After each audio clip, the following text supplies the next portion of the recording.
Can't hear you.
Test, test, test, test.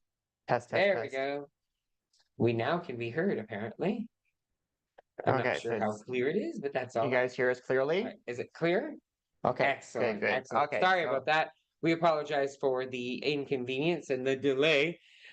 So on that note, well, as we were saying, Nick and I went through some grief just recently, and we are still grieving as we speak to the loss of our beloved Caicos of 12 years old. We actually had to put him down on Monday, June 15th. July 15th. I apologize. Monday, July 15th. That day will be always ingrained in our minds because he had just celebrated his 12th birthday, and we still have his brother. So we are still surrounded by the love of Seba.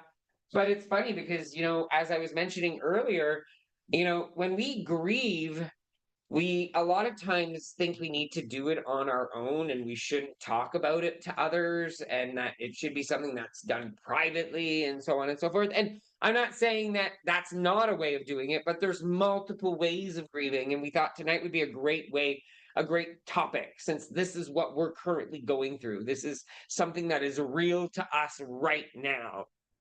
So before we get started, so sorry about all the mess up with the sound. Now that you guys can hear us, the thing's a mess in front of us. So this Oh is, my God. as CD Nick is looking at us like, oh my God, I can't compute. That's why I'm standing here, because I do not want to get yelled at for touching anything. So anyways, I'm gonna move over here I'm too. gonna have a sip of water here. So first, a few announcements. So step classes, you guys who are signed up to jeanlucandnick.com can join our step classes anytime you wish. They're all free and included. You can also do them at any time on YouTube. They are actually available on YouTube as well. And we are changing our schedule in the fall. We will be having classes at 6:30 in the morning on weekdays instead of 7. And we will also be having classes on Thursday evenings starting in the fall. And also, we will be staggering our classes where sometimes in the morning it will be an advanced, sometimes in the morning it will be a basic, sometimes in the afternoon it will be advanced, sometimes it'll be a basic. And we will also be introducing potentially 1 or 2 classes of pro. So stay tuned for that. So again, if you guys want to support us anyway, you can buy stuff at our Epicure shop. Just go to jeanlucandnick.com/epicure, or you can also go to jeanlucandnick.com/shop to see some of our t-shirts and merchandise that we have. And you can also visit jeanlucandnick.com/Amazon for the products that we love off of Amazon that you guys can also purchase. Yeah. So that's a few things right there. And remember that we are going to the West Coast. We will be on the West Coast starting on August 26th. Yeah, We'll be in Winnipeg on August 26th. We'll be in Regina, Saskatchewan on August 27th. Saskatoon, August 28th. August 38th, apparently. We're going to be on the 38th of August. Calgary, August 30th. Vancouver, September 5th. And Victoria, September 6th. If you want to join us at any of these locations, we will be having a walk and meal. So we'll have either lunch and a walk or dinner and a walk based on the location. So if you want to join us, you need to go to our website, jeanlucandnick.com, scroll down, look for the area where you can actually register for the event. And once we have more details, you'll be getting an email with those instructions. And we completely understand if something happens and you're not able to make it. We're just trying to understand how many people potentially might be possibly there. Exactly. So we can plan a little bit ahead. So then also tonight, we'll give you the word of the week, or the day, sorry. For those of you who are on Zoom, we'll give you the word of the day so you guys can have an entry into our contest that's happening.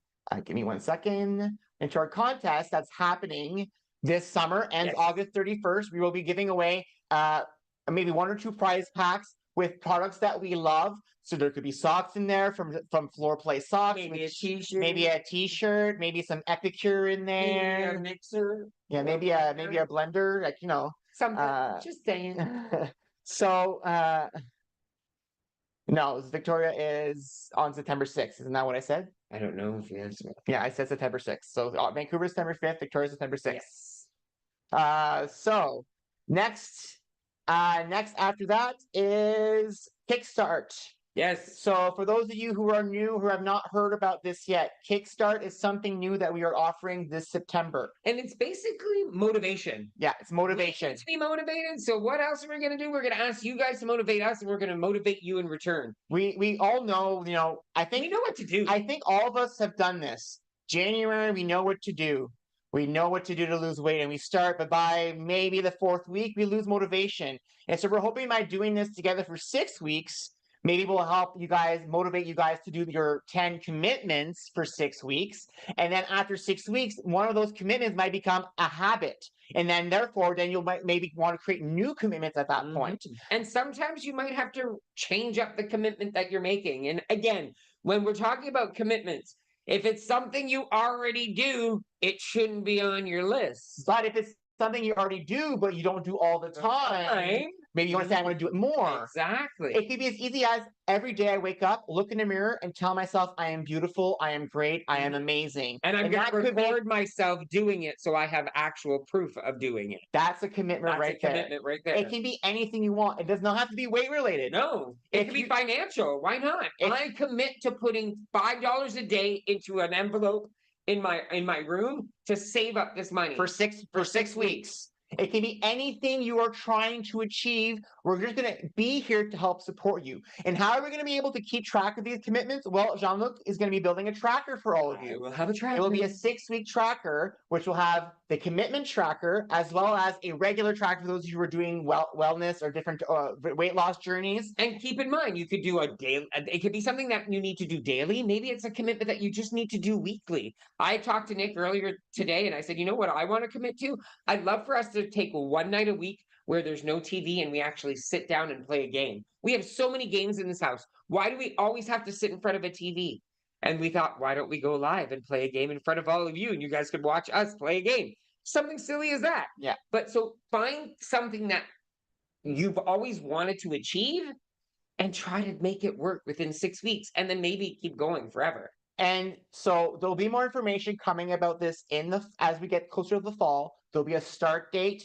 We'll also give you more information. There'll actually be a private page for our members. So if you are not a member of Jean-Luc-and-Nick.com, go to Jean-Luc-and-Nick.com/kickstart right now to actually make sure you're a member of our website. Yes. If you are a member of our website already, if you're in Zoom right now, you're good. You've already signed up. You're fine. You don't have to do anything. If you've come to a step class or a Zoom session, or if you've looked at one of our recipes on our website, you're already a member. You don't need to do anything else. You're ready. You're done. But if you've not done any of these 3 things and you're not sure, go to the page I just mentioned, JeanLucandNick.com/kickstart, to get yourself on our newsletter, to get information about what's coming up, because we'll be starting to send information in our newsletter. So if you're not getting our newsletters right now and you want information, make sure you reach out to us to say, hey guys, I'm not getting it. Or hey guys, I'm not getting your emails, okay? So I want TikTok to see your beautiful face. Oh. Hi, TikTok. So now let's get started on tonight's topic. Basically, yes, I'd love to get to tonight's topic. As I mentioned earlier, we're grieving right now. We still are. We're in a much better place than when we were 2 weeks ago after having to put Caicos down. And we really want to reiterate where our sadness is coming from. I think that's really important. What we are grieving right now is not the fact that we had to put him down. It was the hardest decision ever, but when we made that decision, we knew it was the right decision. We even now have video of that day, and we've said we've not been able to watch it, but we've seen some of the pictures, and we know it was the best It was the right decision for decision. him. It was no longer suffering for him. For me, taking photos of Caicos Was smart. was necessary for me, because after when we got to the vet, we talked about this on our previous live. When we got to the vet, remember she said, we have another antibiotic we can give him, and we said no. We made the decision that no, he was suffering so much, we can't keep this suffering going. If this doesn't work, he's going to be suffering for another week. I can't do that to him. So coming home after that, if I'm not taking photos of what he looked like or his final moments, I was still in my head going, what if we would have done the antibiotic, he would have been fine. If I was not seeing an image of what he actually looked like then, I would have maybe thought he didn't look as bad. I would have second guessed myself. Whereas now when we have the image and a video, it actually cements the fact that we did the right decision. As hard as it was still, we had to do it. It was a humane thing. He was suffering. He could barely walk. It was the right thing. Doesn't mean that we don't grieve because of it.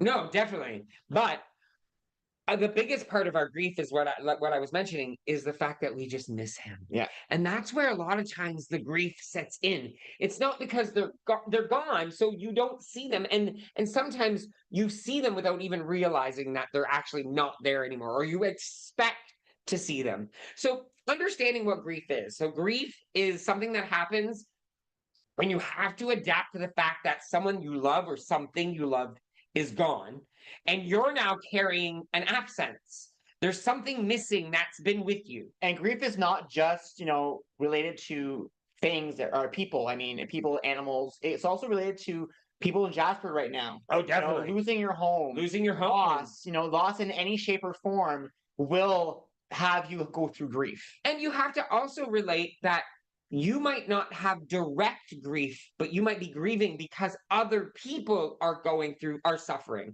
That also is a form of grief, right? Because you don't know how to help.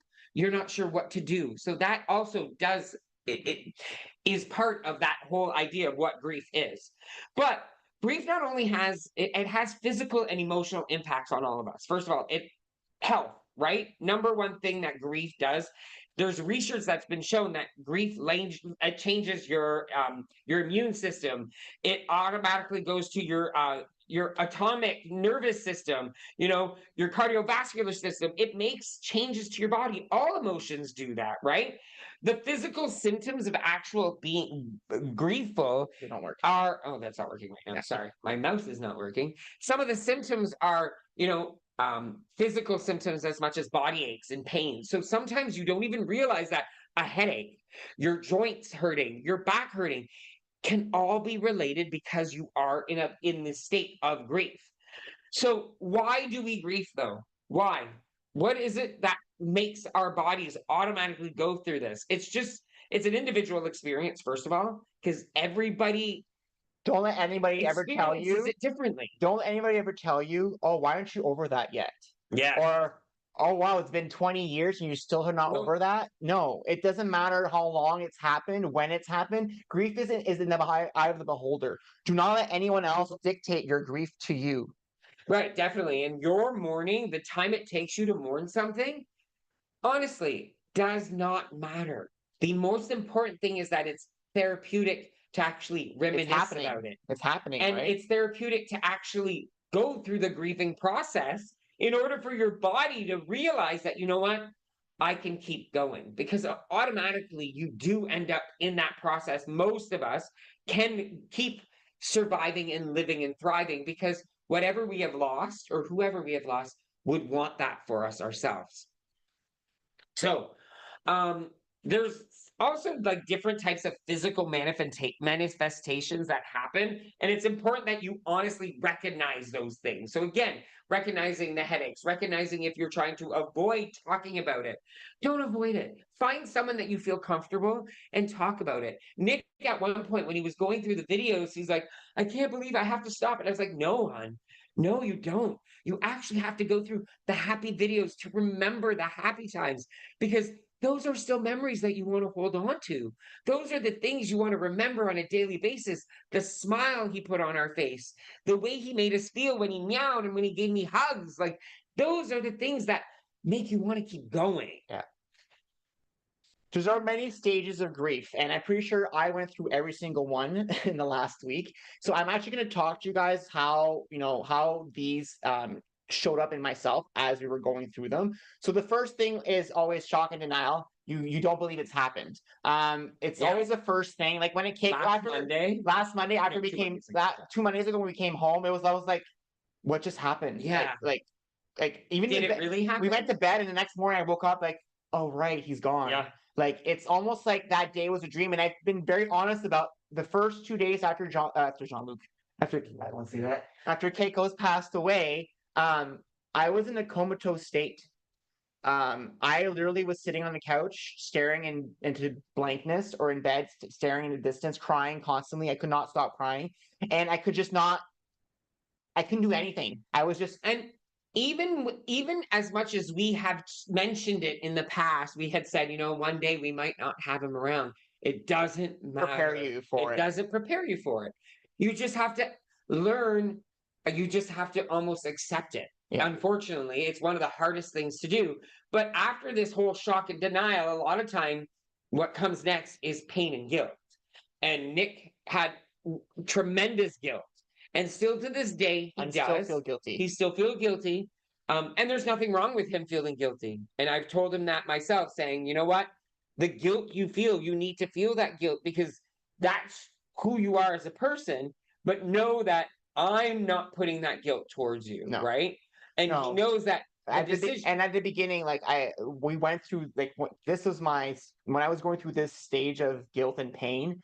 Um, Sheldon kept trying to instead of and I told him at one point, I got mad at him at one point, literally. I said, "Hon, you're not helping me here. You're Yeah, trying to be sympathetic. I don't want you to be sympathetic. I want you to be emphatic and empathetic. So what's the difference? Sympathetic was no, Nick, it wasn't your fault. It's something else. Trying to give an excuse to make me, feel less guilty about what happened. But the problem is, no matter what he said, I still felt guilty. So instead, all he had to do was say, "It's okay. yeah. I understand what I you're going understand what through. you're going through." No, not even. I'm sorry you're going through this. And another one that you said that made me lose my crap at one point. You said, "I don't blame you." Yeah. When he said that to me, "I don't blame you." That was when he said that to me.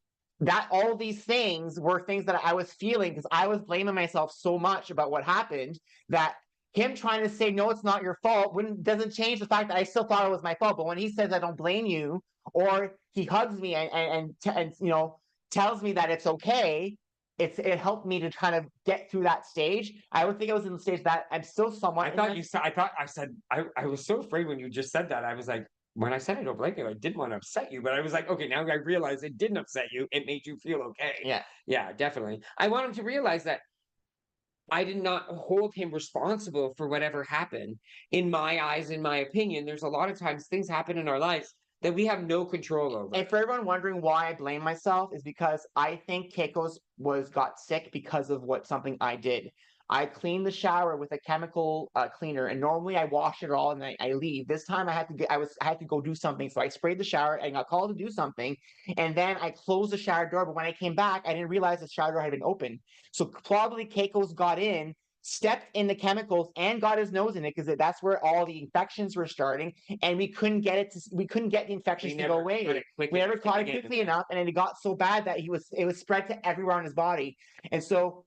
I blame myself for that still to this day, and the guilt is not gone. I don't think I'll ever get rid of that guilt.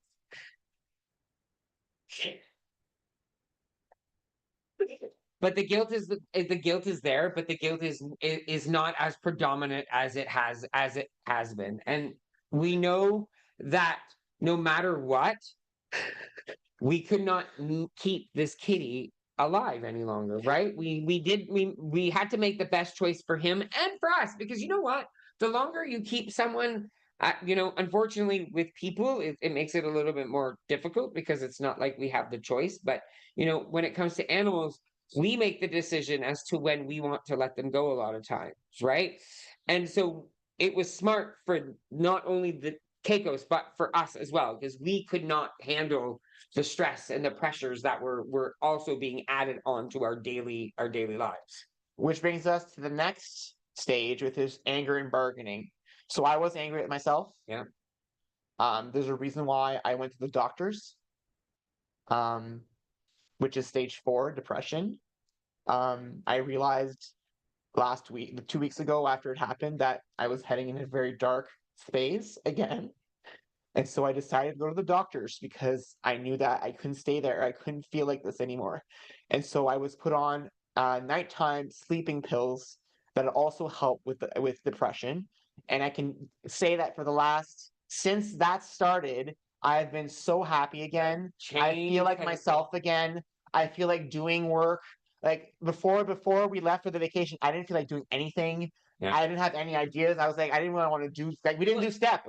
That's not just his, it's both of ours. Like, we both had no want to do step at all at that time. And honestly, we almost started the grieving process even before we were even grieving him, because he was with us for 3 weeks sick, right? Yeah. So at that point, that's when we got into a lot of the depression and anger started even before having to actually lose him, in a sense. So the pills I was given were an emergency medication by a doctor at the clinic, at the same doctor's that I was at. So our doctor's office. Our doctor's office. She's on vacation. I actually go see her this Thursday, and I'm actually going to talk to her to change what I take now to take something that's more similar to what I'm taking at night. I don't want the sleeping pill portion of it because I can sleep I can sleep. You were having issues sleeping because of that. Because of depression, I was having issues sleeping. But now I think I can sleep well. So I just want something to help me keep this cloud that I have that comes in my head sometimes away. And it's so funny because I don't remember feeling this happy for a while right now. It's been a long time.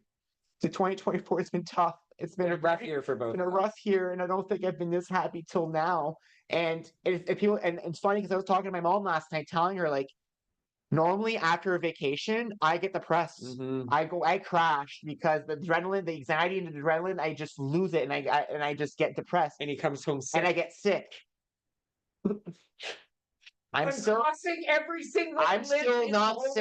right now. Knock on wood. Every hair. And I've been happy. I've been going to work the last 2 days, happy and I'm happy about the projects I'm doing. I'm helping my team out. I'm joyous again. So I actually do think that I need help. I need that help. And I now I'm realizing it more and more. And I think as I'm getting older, it's getting worse. So which leads to our next one of the fifth one is the upward turn, where it can happen at any time. And I'm not saying that, it's happening right now for Nick. I think that's where we're at. I think right now. And we are at the upward turn because we are not only. We're at 6, I think. Yeah, we're between 5 and 6. The upward turn was actually Vegas. Yeah, Vegas. We're not going to lie. The fact that we were able to get away, like it happened on Monday, and by Friday, we knew we were already leaving. Getting away and just leaving the place that it all happened actually did help. It made us it's changed the scenery for us for a bit. It changed the narration to the story. Because the last 3 weeks in this condo were not exactly the most beautiful time in this condo. It's very down. And so before we left, which goes into 6, reconstruction and working through. Before we left, Jean-Luc and I moved stuff around in the condo. We moved our chair from beside the left side of the patio door to the right side of the patio door. We moved the cat's water to where we had a foot thing over there. Shoe thing, not Shoe a foot thing. You don't leave your foot. Shoe tray. We removed the shoe. We put the shoe tray back. We put the cat water there, and we put the condo tower on top. We moved a few things around. And we've also even talked, okay, we're talking about a new couch at some point because we need a new couch. And after the kittens. After the kittens, though. Way after the kittens. Because, yes, we are also already talking about this whole reconstruction and saying, you know what? Our family is not done yet. We know this family needs to grow. And we know that this one over here, we're also very lucky. Very lucky. Very close friends, Lynn, Rosie, and Carol, who come and watch the cats for us. And so years ago, we wanted more cats. We said, well, it'll never happen because we travel so much. We can't just get kittens. It's going to be impossible. But now that we have the friends able to do that, we can actually now see a future with other cats and other family members to join us. And I know he wants some friends. And I will say this, not only do humans grieve, but so do animals. Yeah. And I'm telling you, Seba is grieving right now, although we've been trying to keep him distracted. Yeah. There are times where we know he's looking for his brother. And not only does it kills us. Yeah, it really hurts us deep down inside, but he's getting a lot of attention. He is definitely getting a lot of attention. You know, one cat left with 2 of us. Oh my God, poor cat. He's like, yeah, I'm leaving now. Goodbye. He's enjoying it. He followed me around all day like a little puppy dog. Yeah. Puppy dog. But he's definitely taking he's definitely helping with the therapy of moving on. Yeah. Realizing that, you know what? And I don't even want to say moving on, going forward. Because moving on means almost like you're going to forget what happened. And we're not going to forget Seba. He's confiscated his arm. He's confiscated my arm. He's lined out. We'll never forget Caicos. No. We will never forget him. We're going to talk about him to the new kittens that come in. We were at the casino. Fun fact, we're at the casino playing the last night. And what were we saying? Come on, Caicos. Come on, Caicos. Help us out. Help us out, Caicos. Caicos. We were talking to Caicos the whole time while we we're at the casino because to us, he's a good luck charm. You know, he was very important to us. Which brings us to the 7th step, which I'm hoping we're almost there as well. I think we're 5, 6, 7. We're on those 3. Acceptance and hope. I'm going to say this. Sometimes the steps might not come in the exact same order you think they will, right? Yeah. These are generally the steps that you could go through, but we are in that acceptance. We've accepted the fact that we lost him.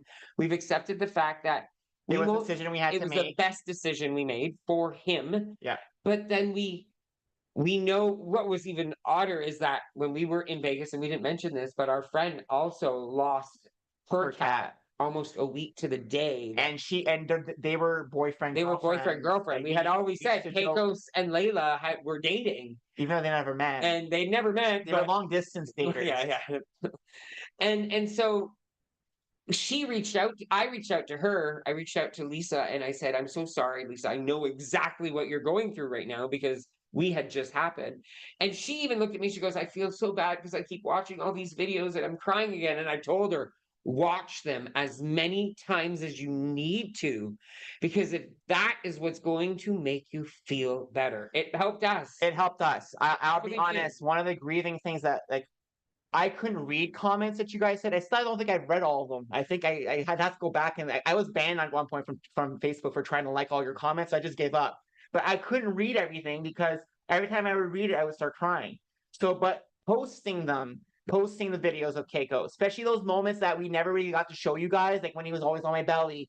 We actually found the other day, I found pictures of Keiko's hugging Jean-Luc in the bathroom the way he used to do it. So I actually have a picture, and I showed it to him. We were on the excursion because I was going through my phone, and he started crying in the van because he's too also grieving.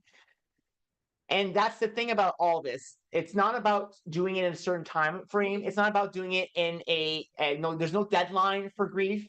You might grieve. You might go back a few steps. Like, I'm not going to say that I might not get angry at myself again at some point, or guilt. I might not feel guilt again. Like, I still feel guilty. So I guess I've not gotten through that step fully. But I'm just saying, it doesn't mean that you have to finish grief. So no, like I said earlier, never let someone tell you, oh, it's been a year. Why don't you moved on? Or the one I hate is like when people like, wow, you lost your husband 5 years ago. Why aren't you dating already? Things like that. Like those comments are not needed. And if someone tells those comments to you, just tell them that Jean-Luc and Nick said, we don't want to hear that, and just walk away. Honestly, everyone's gonna be different. So someone might lose somebody and be able to come out of it in a few months, while somebody else, it might take them years. Yeah. And there's no right or wrong. And don't judge others because you don't know what they've been through. Exactly. A big thing about this too is really important to be honest with yourself, okay? Know that the feelings that you feel are healthy, no matter what. All feelings help you in some way. They make you understand yourself. They allow you to grow as an individual, as a person. But don't forget to get the support you need and communicate what you need with others. I will say this, I'm proud of myself because I told Jean-Luc all the time how I felt. Mhm. I let him know why I was depressed. I did not isolate myself as much Nope. this time. I didn't go in a cocoon. Nope. I talked to him. I realized from the get-go that there was something wrong. I Yeah. knew I was heading down a very dark hole, so I went right away and sought help as soon as possible. So you have to be honest with yourself. You have to understand, can I cope with this on my own? Is this something that if I have a history of I've lost in the past and it affected me in a way that it took me a long time to get through it, maybe you need to find support to help you go through it. So again, making sure that you express your needs, communicate what you need to others. And I love the fact that Nick just said that he did communicate it. And not only that, let them know how you want to be spoken to. Because again, And we did that. we had that. And I allowed him, and I kept telling him, hun, cry. I'm not gonna get angry at you if you cry. The only time I did tell him was when we were in the at the gay pool party, and he's got his sunglasses on, and I could see the tears going down. I'm like, I'm swimming. They don't know I'm crying. I looked at him and I said, "What are you doing?" He goes, "I just thought of Caicos." I think there's a few the cocktail had hit a little bit. I was in a there little at the same tipsy. time. I had a whole But- chat with her on text, drunk as well. So And that whole idea of communication is also setting those boundaries. Yeah. Because people might ask you questions that you're not ready to answer and you're not willing to. Don't be afraid to say, you know what? I'm not ready to talk about it right now. yeah, Allow yourself those moments. And there might be a day where, you know what? You're going to be full and free and able to say it. The very next day, you might close up again. There's nothing wrong with that. nothing wrong. And then stay connected. Always look for that support system, that community, that one person, who you can talk to, or people. It might be a group of people. And know that people are there to support you. And no matter what, the VIP group that you guys are all a member of here is here to support you. The Hello at Jean-Luc and Nick group is there to support you. We're all here to support each other. And I won't lie, I've seen other people go through things and see the community stand up and support them. Mhm. So that's why we're here. That's why we're here to do this together, because doing this alone is not easy. No. And I'll say this, when back in the day, when we always say we will, Caicos, someday we'll lose Caicos and Saba, someday they'll be gone. We talked about it, how we would feel when it happened. It was hard. So the fact that now that it's happened and we've gone through it, I'm shocked that we're standing here right now today on video and as strong as we are talking about it. Because I don't think I would have been there had it not been that I actually sought the help that I needed. Mhm. It would not have been there if we didn't go to Vegas. I think Vegas was a good thing to help me because you know what? Vegas also taught me is like life is fun. Caicos is gone, but life is still fun. I can't continue stop. I living. can't stop living because I lost, a piece of my heart. Well, we said it in the video, right? And I say it to you all the time. You live every single day, and we only die once, right? And you know what? We gave Caicos the best life he could have every single day. These cats and him now too. Every single day they are spoiled. We give them love every single day, and there's never been a day where they've been deprived of anything. And so we know that he had a great life, and that's all we can do. We can't get mad at what happened at this point. We have to accept it in some way. And so even though I'm still gonna cry about it, I'm still gonna feel guilty about it. I'm still gonna have my days where I'm gonna be depressed about it. Yep. I'm moving on slowly, and I'm slowly getting my life back together. And as someone who is, if you're someone supporting someone who's grieving or going through some type of grief, make sure that you are an active listener. I think a lot of times we as humans always want to provide people with answers. Someone asks a question, we think we have to answer and solve their problems. Sometimes just sitting there and listening and just nodding and agreeing and offering that support and saying, a lot of times saying, I don't know how to answer that question for you, because sometimes they don't want the answer. They're not even looking for an answer, but they don't know how to express what they're actually going through. So hopefully you guys enjoyed tonight's topic. It's something that we are, like I said, still experiencing to this We day. thought it was important because, when going through this Kickstart in the fall, part of this is because it's almost a rebirth for Jean-Luc and I. Mhm. This 2024, we said, has been hard for us. We both gained weight. We've not been able to focus on our journeys. So And we've told you guys this in the past. It happens to COVID, everyone. tonsillectomy, losing Caicos, getting sick, like it's been nonstop. It's been nonstop for us. Nonstop. So we've told you this before. It doesn't mean that we give up. It doesn't mean we stop trying. It means that for those 8 months or 7 months of the year, we couldn't focus on our journey. And that's okay. Because now in September on Kickstart, we are ready to focus and we're going to bring you guys with us because we know we're going to be successful with all of you helping us along. We're not saying we're waiting till September No. to start. We're actually making slow changes right now. But you know what? I had fruit for lunch 2 days in a row. I honestly hope that you guys seeing us last week still have fun and smile showed you guys that we as humans are very resilient. Yeah. We are resilient. We can do hard things. We can get through hard times with time, with patience, with love for others, but love for ourselves as well. And remember, seek help. Look for that ray of light. Always talk to others. And remember that we're always here. So just send us a message. You're not alone. There's a whole community here of people helping each other. And that's what we want to foster. So please don't think you're alone. Seek the help. Okay. We love you all. I hope stick around, people in Zoom. But everybody else. Bye-bye. Bye. I love how you said that. Bye-bye. Bye-bye. Bye now. Bye-bye. Bye. Bye. So long. Farewell, our readers.